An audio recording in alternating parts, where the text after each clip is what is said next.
looking at their eyes, you know. I think looking at their eyes was very important, you know, or their expression was very important. I think it's important to, you know, have their character come through.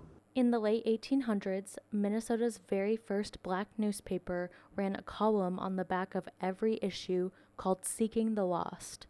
Families separated by slavery posted names, last known locations, and pleas to find their loved ones. Few were reunited, but the column remained free, and a space for hope. Now, over a century later, Minneapolis artist Christopher Harrison brought these stories to life at the Weisman Art Museum. Using the column's descriptions, he painted portraits of those who were lost. This classified is attributed to Buchanan and Martha Childs. Their looks and their clothing really tell a story. A lot of people who were in that institution of slavery, unfortunately, had to bear. These children were probably, worked in the fields.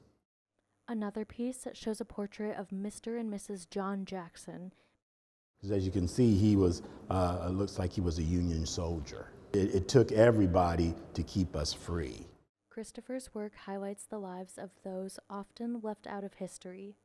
You know, history just repeats itself. It's a cliche, but it just keeps repeating itself. You know, cutting of funding for schools and for different programs, and banning of books and all of this stuff. And this is my little way maybe of doing that, of, you know, giving people a history.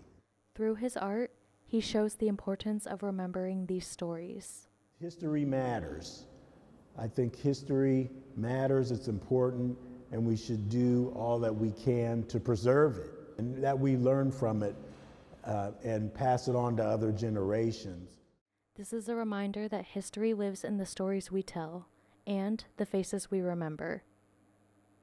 Mary Kate Fenstermaker, University Report.